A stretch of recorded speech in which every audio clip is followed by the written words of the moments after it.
Beberapa waktu lalu, nama Siti Fadila Supari membuat geger dunia maya. Kontroversinya mengenai corona menuai pro kontra. Saya bukan salah, tapi saya kalah. Lalu, siapakah beliau sebenarnya? Siti Fadila Supari lahir di Surakarta, Jawa Tengah, 6 November 1949. Beliau memulai karirnya sebagai staf pengajar kardiologi di Universitas Indonesia. Setelah itu, selama 25 tahun, ia menjadi ahli jantung di Rumah Sakit Jantung Harapan Kita.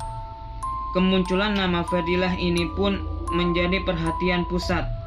Pada 20 Oktober 2004, ia diminta menjadi Menteri Kesehatan oleh Presiden Indonesia Susilo Bambang Yudhoyono. Di tengah masa jabatannya, Siti Fadilah sempat membuat geger dunia karena berhasil memetakan status pandemi terhadap wabah flu burung yang dikeluarkan oleh WHO. Saat itu, beliau merilis sebuah buku yang dianggap membongkar konspirasi antara WHO dengan Amerika Serikat. Dengan adanya buku ini, beliau berhasil membuka kedok WHO yang ternyata memanfaatkan negara miskin dan berkembang. Pada masa itu, Siti Fadilah yakin Indonesia dapat menciptakan vaksin sendiri. Setelah karirnya sebagai Menteri Kesehatan usai, beliau sempat menjabat sebagai anggota Dewan Pertimbangan Presiden.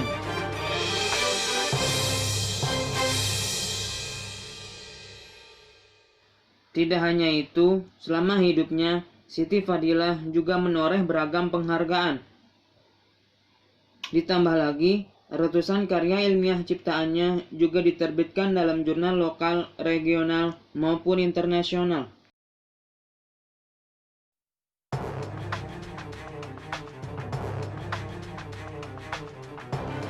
Balik semua pencapaiannya, pada tahun 2012, Siti Fadilah terjebak dalam kasus korupsi alat kesehatan senilai 15 miliar rupiah. Beliau ditetapkan sebagai tersangka hingga akhirnya harus mendekam di jeruji besi sampai saat ini.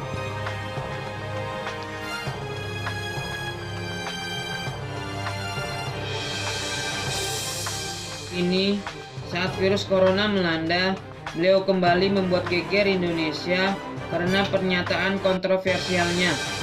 Siti Fadilah menganggap kasus ini tak jauh berbeda dari kasus flu burung yang ditanganinya beberapa tahun lalu. Apakah benar demikian? Terlepas benar atau tidaknya, pengorbanan Siti Fadilah terhadap bangsa tetaplah bernilai karya. Kini, kita bisa memaksimalkan usaha dan terus membacakan doa kepada Allah Subhanahu wa Ta'ala agar Indonesia dapat kembali seperti sedia kala. Jaga kesehatan, jaga diri, jaga lingkungan. Sampai bertemu di lain kesempatan.